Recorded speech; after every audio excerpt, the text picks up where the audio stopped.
Guys, I think this is a cry of help from Tom Cruise. Anyone who says yes to being strapped to the outside of a cargo plane to be flown up like 6 or 8 times is just asking to kill himself. We need to help him before he makes the next Mission Impossible film. Oh shit, he already has.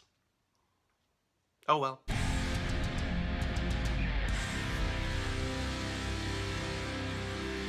Mission Impossible Rogue Nation, released in 2015 and is directed by Christopher McQuarrie, who is behind films such as The Way of the Gun, Jack Reacher, and that's it. He is also directing Mission Impossible 6. Dude hasn't directed much. The film stars Tom Cruise, Simon Pegg, Rebecca Ferguson, Jeremy Renner, Ving Rhames, and Alec Baldwin. So this is the 5th Mission Impossible film, and this is the 4th time in the franchise where Ethan Hunt and his team have had to go rogue, go off the grid to complete their mission. And you would think that that storyline would actually get boring after 5 films, but no! This is actually one of the best Mission Impossible films out there. Rogue Nation begins with the CIA shutting down the IMF due to the lack of structure and a path of destruction left behind them. However, at this time, Ethan Hunt has discovered that there is an anti-IMF implemented in the world called the Syndicate, and they have been behind several of the most devastating attacks on the world. So Ethan goes rogue again to try to find this anti-IMF, and attempts to take them down. And he enlists the aid of Simon Pegg, Ving Rhames, and Jeremy Renner, as well as the sketchy MI6 operative Rebecca Ferguson. And I'm being joined by, of course, my trusty companion Maximus. Oh, you are purring like crazy. Oh, hi, hello. Hello, let's talk about Mission Impossible. Yeah, exactly. So, in a year when we had a Mission Impossible film come... Ow! No, he didn't want to talk. He actually bit me. Ow! You jerk. Alright. Back to the movie. So in a year when we had a Mission Impossible film and a James Bond film come out almost at the exact same time, I never thought in a million years I would say that Mission Impossible Rogue Nation blew 007 Spectre out of the water. Because that's exactly what happened. And I don't know how, but ever since Mission Impossible 2, it feels like each Mission Impossible film just gets better and better and better. And the crazy thing is that this movie was being marketed on one scene. The big airplane sequence where Tom Cruise is being strapped to the side of a cargo plane. And that's in the opening 5 minutes. So that goes down and you're thinking, how the hell can this movie top that? But you know what? I think the rest of this film totally trumps that opening sequence by a long shot. Funny story, I actually mentioned this in my previous video, but I'll mention again here. The first time that I saw this movie, it was in theaters, but one of my friends decided that he wanted to tag along, but he was taking forever and forever, and I was just shaking with rage. I'm like, oh, we're gonna be late, and I'm never late for movies. It's so disrespectful. So we get to the theater, we walk in, the trailers have played, and the opening sequence is done. The opening credits have been completed. So the whole film, I'm sitting there waiting for this big plane sequence to happen, and it never does. You've got to be kidding me. They put that in the opening 5 minutes. They got cojones. But I think that makes me a little bit more credible in saying that I think that this film stands well on its own apart from that big action set piece in the first part. And plus, the plane sequence really had nothing to do with the rest of the plot. So I guess if you come into the room late for watching this film, you're not missing much? Still frickin' crazy though. And that being said, there are some other pretty crazy stunts being performed in this film, pretty unsafely by Tom Cruise. Riding at high speeds on a motorcycle. If you look very closely, you can see the take in the film where Tom Cruise scrapes his knee while taking a really wide turn. And he also had to hold his breath for 3 minutes. But according to his stunt coordinator, he was actually able to hold it for just under 6 minutes. You know, like you do. Tom Cruise is a crazy SOB. And I heard that he was supposed to leave the franchise after the 4th one and kind of hand off the reins to Jeremy Renner. But with all the marketing going towards Tom Cruise kind of hanging off the side of the tallest building in the world, the producers were like, no, we're gonna keep bringing Tom Cruise back to do these crazy things because that's what brings people into the theater. They want to see if he's going to kill himself while performing these crazy wild stunts. But it's clear that he's having fun doing it, so all the more power to him. He is starting to look his age, however. He's in fantastic shape.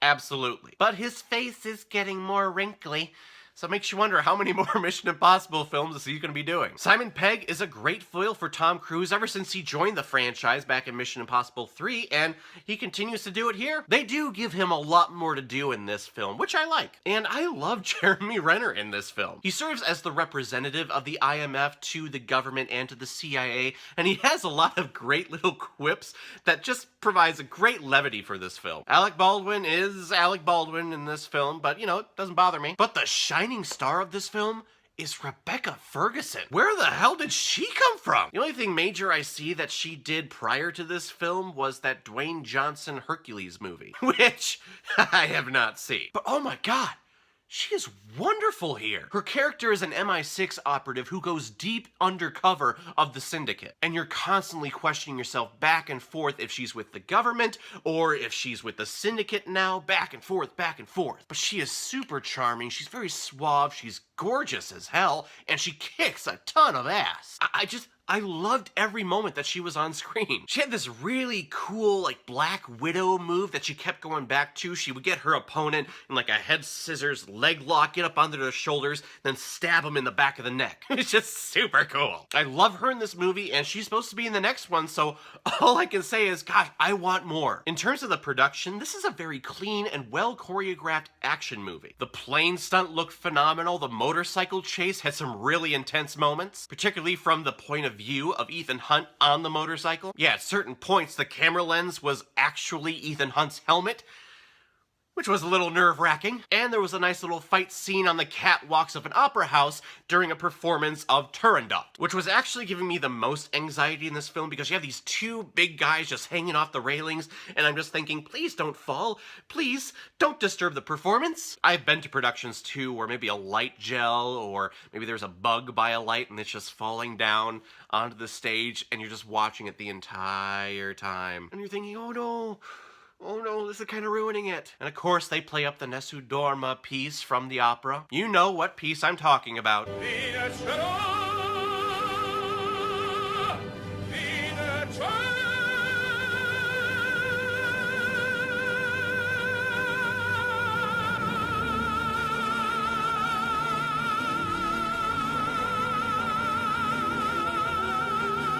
Yep.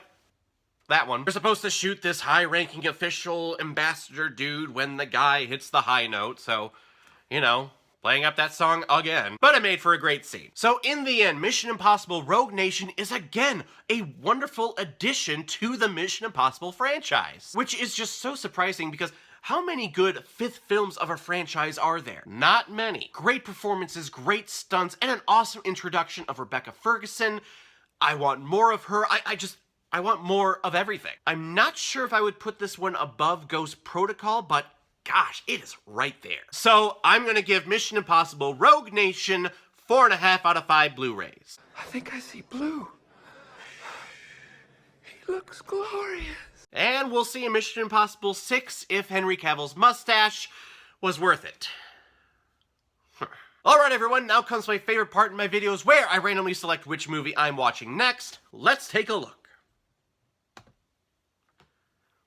Sister Act 2! I got really hopeful there, because I love the first Sister Act. I've only seen Sister Act 2 once when I was a kid, and I remember not liking it at all. Which everyone I know tells me that Sister Act 2 is the superior one, which I don't know how you can say that when Harvey Keitel is in the first film. Plus, the first film has a much better storyline of Dolores running from a mobster, as opposed to her teaching these kids who don't want to be taught. I don't know, that's kind of how I remembered it. Maybe I'll change my mind this time. Nah, I probably won't. So everyone, have you seen Mission Impossible Rogue Nation? What did you think about it? Or, if you've never seen it before and you stumbled across it because of this video, please comment below, let me know what you thought about it. And when you're done commenting, please like and subscribe to my channel so you know the next time I post my next movie review. So everyone, I will see you next time with my review of Sister Act 2. So in the meantime, be well, be good to each other, and go watch a movie. Take care, guys.